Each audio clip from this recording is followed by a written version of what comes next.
नमस्कार। सुर्खियों के बाद अहम खबर की बात करेंगे। मंत्री और बीजेपी उम्मीदवार बिसाहुलाल सिंह का अब हथियार दिखाते हुए वीडियो वायरल हुआ है। ये वीडियो सोशल मीडिया में जमकर वायरल हो रहा है। बिसाहुलाल इसमें हथियार दिखाते हुए नजर आ रहे हैं, किसी से कुछ कह रहे हैं और जो कह रहे हैं वो आपको सुनवाया नहीं जा सकता। अक्सर वो ऐसे शब्दों का इस्तेमाल करते हैं जो सुनवाए नहीं जा सकते, बोले नहीं जा सकते। इस वीडियो को लेकर कांग्रेस ने बीजेपी पर निशाना साधा। चुनाव आयोग में इसे लेकर बिसाहुलाल की शिकायत भी कांग्रेस करने जा रही है। गृह मंत्री ने वीडियो को फेक बताया, पुराना बताया, झूठा बताया और उन्होंने कहा कि फेक वीडियो इस तरीके से लाना कांग्रेस की स्टाइल है। सुनवाने की कोशिश करते हैं हम आपको, और जो नहीं सुनवाया जा सकता उसमें जाहिर तौर पर आप बीप का साउंड सुनेंगे।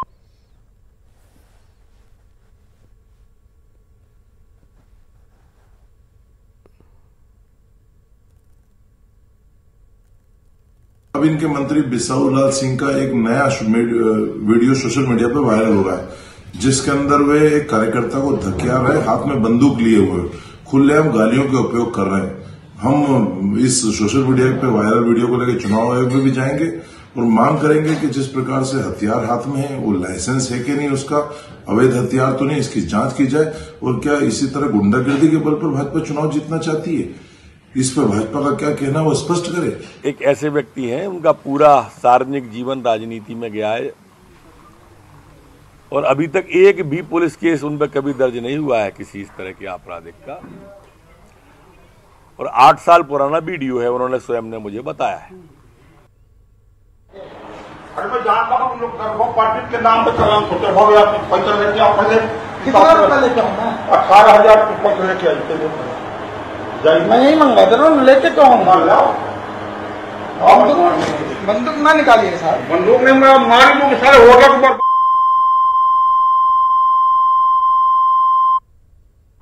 एक काम कर रहे हो, दारू को भी किया,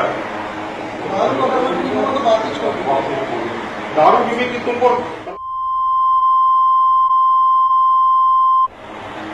हम नहीं रख सकते लोग को। तो हथियार दिखाते बिसाहुलाल नजर आ रहे हैं। बीजेपी ने कहा ये पुराना है, फेक और झूठा ये वीडियो है। ये बड़ी अजीब बात है। गृह मंत्री कह रहे हैं कि ये वीडियो फेक है और झूठा है। अगर ये वीडियो फेक भी है, झूठा भी है, तो गृह मंत्री हैं, कानून व्यवस्था उनकी जिम्मेदारी है, उन्हें जांच करानी चाहिए। इस तरीके से एक मंत्री के खिलाफ फेक वीडियो जारी करना, फेक वीडियो को इस तरीके से वायरल करना, ये भी कानूनन जुर्म है और बहुत बड़ा जुर्म है। अगर किसी आम आदमी ने किया होता, अब तक पता नहीं उसके साथ क्या कर दिया गया होता। देख लीजिए उत्तर प्रदेश में कितनी FIR दर्ज हो जाती है सवाल पूछ लेने मात्र से, नमक की मात्रा पूछ लेने मात्र से। बहरहाल वापस मध्य प्रदेश पर, और बिसाहुलाल अनूपपुर से प्रत्याशी हैं, मंत्री भी हैं, इससे पहले भी सुर्खियों में आए हैं।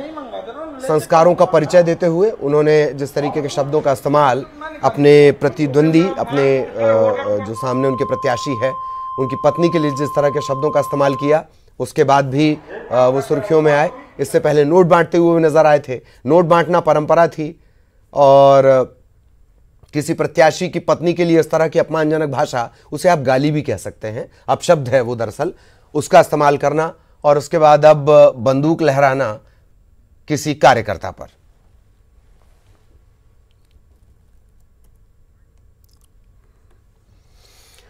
इधर कांग्रेस विधायकों की तोड़फोड़ को लेकर गृहमंत्री नरोत्तम मिश्रा ने कहा है कि हमारे संपर्क में बहुत लोग हैं, लेकिन हमें ओवरलोड नहीं होना। हमारे पास पर्याप्त संख्या बल है। उपचुनाव में सभी 28 सीटें जीत रहे हैं।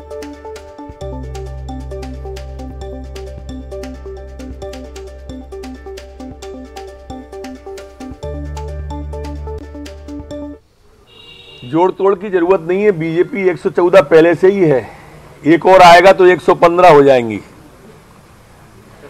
बहुत लोग बातचीत कर रहे हैं। अब हम ओवरलोड होना नहीं चाहते, हमें मालूम है कि हम 28 जीतने वाले हैं। सही कह रहे हैं वैसे नरोत्तम जी भी। भारतीय जनता कांग्रेस पार्टी से वो थोड़ा ही दूर हैं। बहरहाल उपचुनाव के रण में आज भी दिग्गजों का ताबड़तोड़ चुनावी दौरा है। सीएम शिवराज आज शाढ़ौरा, भांडेर, टेकनपुर, ग्वालियर इन जगहों पर जनसभा करेंगे। ज्योतिरादित्य सिंधिया आज कामतारी, पोरसा, रौन, बहराहड़ इन जगहों पर जनसभा करेंगे। पूर्व सीएम उमा भारती वो भी आज नजर आएंगी। सांचेत, बेलहरा, बमौरी, बक्सवाह का वो दौरा करेंगी। पूर्व सीएम कमलनाथ आज मुरैना की अंबाह और जौरा सीट पर पहुंचेंगे जनसभाएं करने के लिए।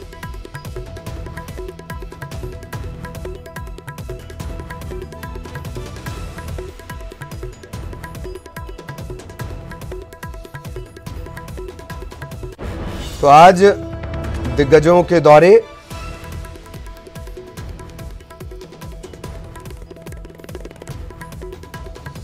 और मध्य प्रदेश में उपचुनाव की हर एक सीट के अपने सियासी समीकरण हैं, लेकिन जौरा सीट एक ऐसी है जिसे जीतने के लिए यहां उम्मीदवार को 4 कदम दिखाना पड़ता है। इन 4 समीकरणों पर अच्छी पकड़ वाला ही उम्मीदवार यहां से जीतता आया है।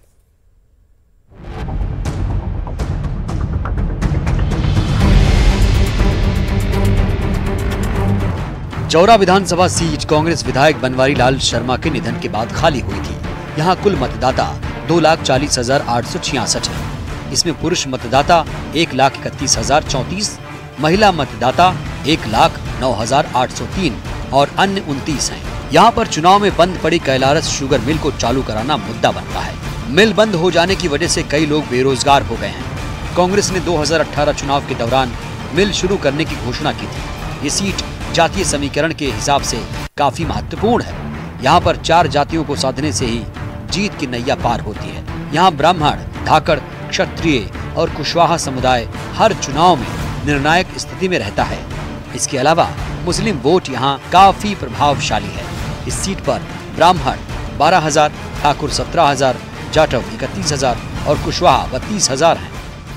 भारतीय जनता पार्टी न केवल जोरा मुरैना की 5 सीटें और मध्य प्रदेश की सभी 28 सीटों पर बहुत अच्छी स्थिति में, बहुत बेहतर स्थिति में, और हम बड़े अंतर से ये सीटें जीतने वाले हैं। 2018 में बनवारी लाल शर्मा 15,173 वोटों से जीते थे।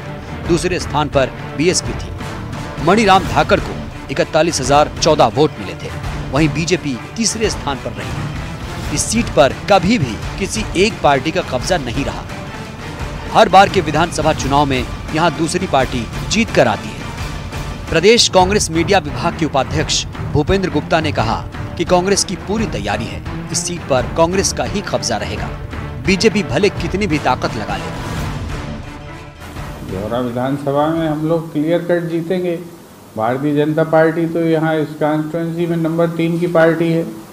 उसका यहाँ पर क्या हमारा मुकाबला यहाँ बीएसपी से होता है और हम ये सीट जीतेंगे। हम 15,000 से आगे थे यहाँ पे, जब हमारा माहौल आज के मुकाबले कम था। आज तो माहौल 3 गुना आगे है, वातावरण 3 गुना आगे है। गद्दारों को कोई बर्दाश्त करने तैयार नहीं है। वो गद्दारों के खिलाफ जो है जनता की सोच है, तो हम तो बराबर जीतेंगे इसको। ये सीट सिंधिया के प्रभाव वाली है। इस बार चुनावी मैदान में बीजेपी से सूबेदार सिंह राजौधा और कांग्रेस से पंकज उपाध्याय खड़े हैं।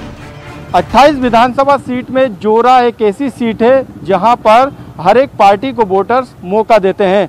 ये फिलहाल कांग्रेस के कब्जे वाली सीट है, लेकिन अब देखना होगा कि वोटर्स बीजेपी को मौका देते हैं या फिर कांग्रेस को।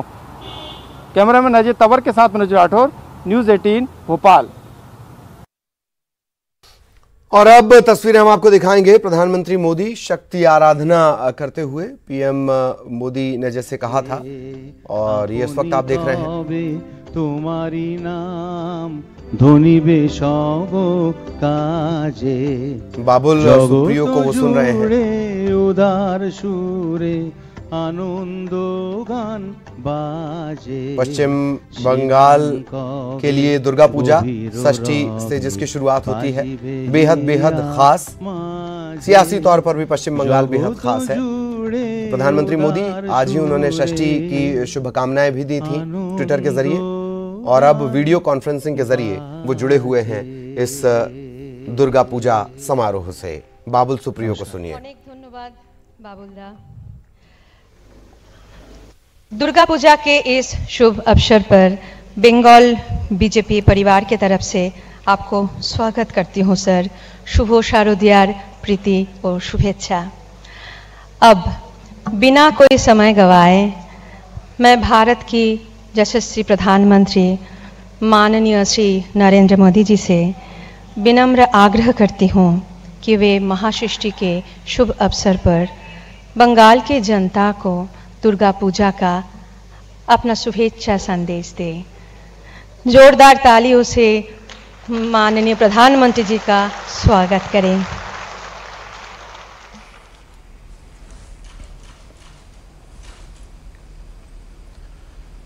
प्रथमे आपनादेर सकले जनाई श्री श्री दुर्गा पूजो आसन्न श्री श्री काली पूजो एवं दीपावली प्रीति अतिरिक्त शुभेच्छा और अभिनंदन।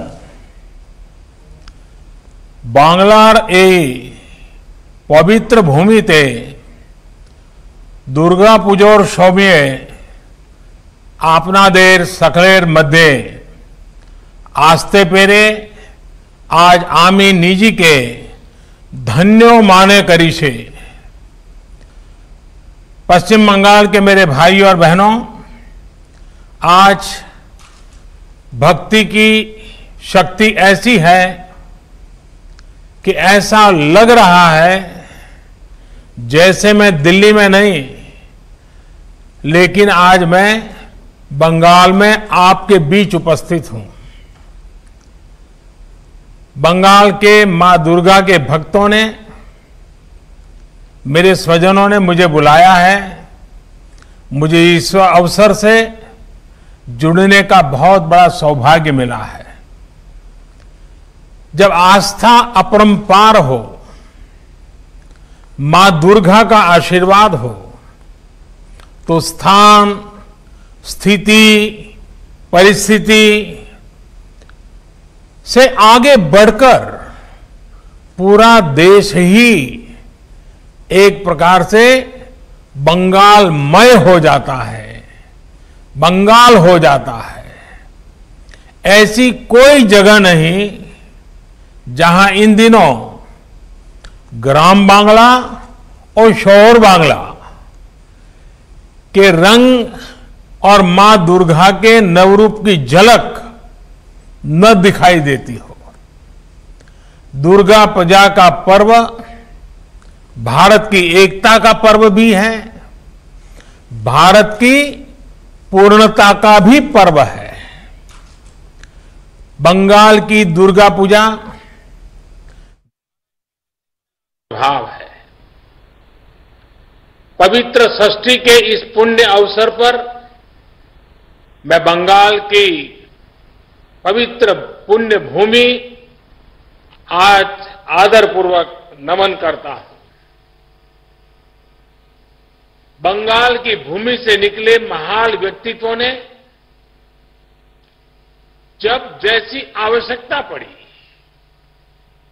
शस्त्र और शास्त्र से, त्याग और तपस्या से मां भारती की सेवा की है। बंगाल की माटी को अपने माथे से लगाकर जिन्होंने पूरी मानवता को दिशा दिखाई, उनसे रामकृष्ण परमहंस, स्वामी विवेकानंद, चैतन्य महाप्रभु, श्री अरविंदो, बाबा लोकनाथ, श्री ठाकुर अनुकूल चंद्र, मां आनंदमयी, ऐसे अनगिनत ऋषि परंपरा के महानुभावों को, महर्षियों को, तपस्वियों को आज मैं आदरपूर्वक नमन करता हूं, जिन्होंने बंगाली नहीं पूरे देश के संस्कारों को गढ़ा। उन गुरुदेव रविन्द्रनाथ जी टैगोर, बंकिम चंद्र जी चट्टोपाध्याय, शरद चंद्र जी चट्टोपाध्याय को भी मैं आदरपूर्वक प्रणाम करता हूं, जिन्होंने भारतीय समाज को नई राह दिखाई, नई चेतना जगाई। उन ईश्वर चंद्र विद्यासागर, राजा राम मोहन राय, गुरुचंद्र ठाकुर, हरिचंद ठाकुर, पंचानन वर्मा का नाम लेते हुए ही एक नई चेतना जगती है।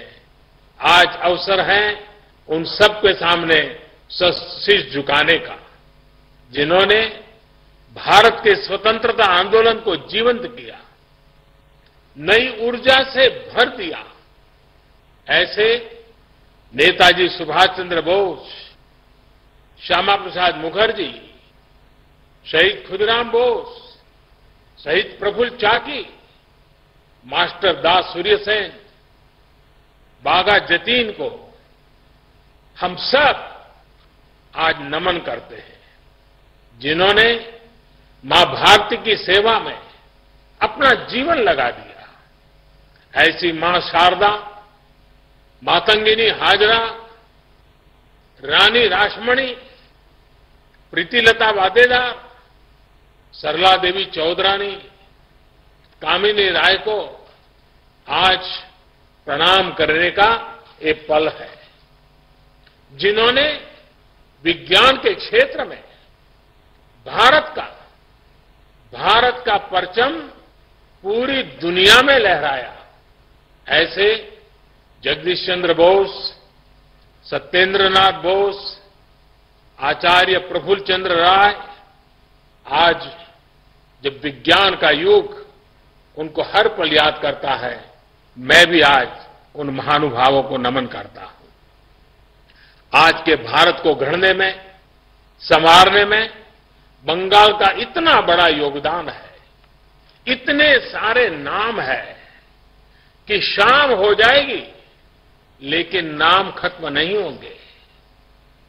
कला संगीत जगत की ही बात करें तो काजी नजरुल इस्लाम, सत्यजीत रे, ऋत्विक घटक, मृणाल सेन, सुचित्रा सेन, उत्तम कुमार, कितने ही नाम हैं जिन्होंने पूरी दुनिया में भारत का नाम रोशन किया है।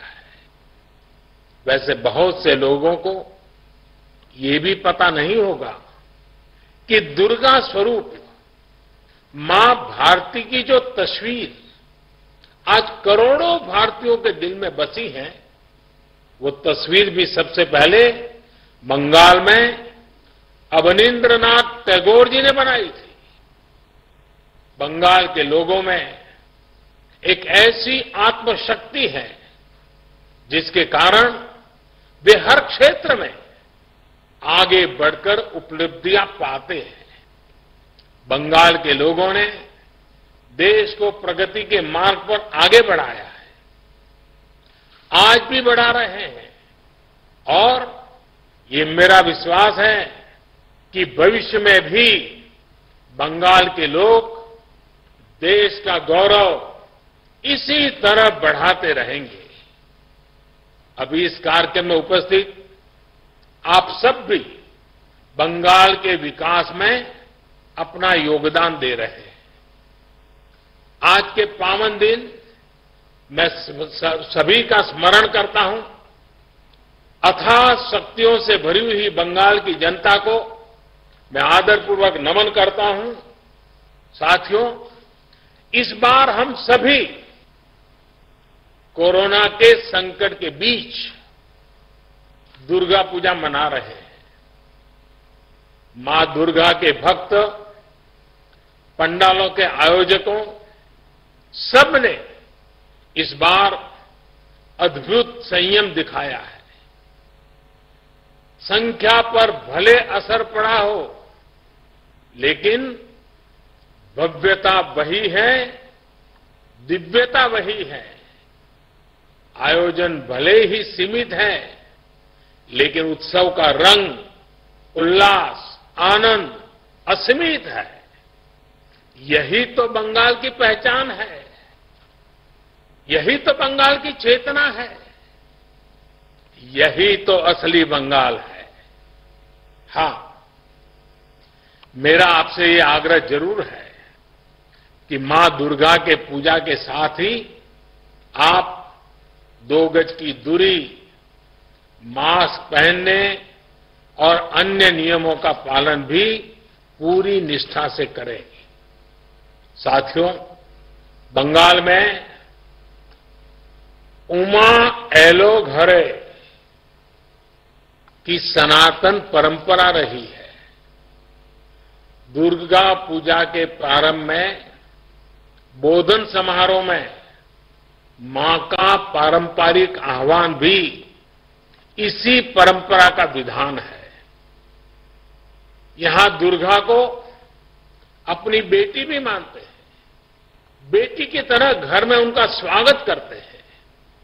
ये दर्शन ईश्वरीय सत्ता से हमारा संतान और मां का ये रिश्ता, यही हमारे आध्यात्मिक और सामाजिक चिंतन का मूलभूत आधार है। इसलिए हमें सभी बेटियों को दुर्गा की तरह सम्मान करने की सीख दी जाती है। नवरात्र में उनकी पूजा की जाती है और मां दुर्गा की पूजा तो साक्षात शक्ति की साधना है। हमारी मां दुर्गा दारिद्र्य, दुख, भय हारिणी कही जाती है, दुर्गति नाशिनी कही जाती है, अर्थात वो दुखों को, दरिद्रता को, दुर्गति को दूर करती है। इसलिए दुर्गा पूजा तभी पूरी होती है जब हम किसी के दुख को दूर करते हैं। ब्रेक के बाद रायपुर से बड़ी खबर मिल रही है। राहुल गांधी को कांग्रेस ने न्योता भेजा है भव्य किसान चर्चा यात्रा के लिए। उन्हें 7 नवंबर को बुलाया गया है। 7 नवंबर को ही भव्य किसान चर्चा का आयोजन किया गया है। छत्तीसगढ़ कांग्रेस की तरफ से राहुल गांधी को निमंत्रण भेजा गया है। सीएम भूपेश बघेल और पीएल पूनिया भी इस में शामिल होंगे। खेती बचाओ यात्रा की तैयारी में कांग्रेस लगी हुई है।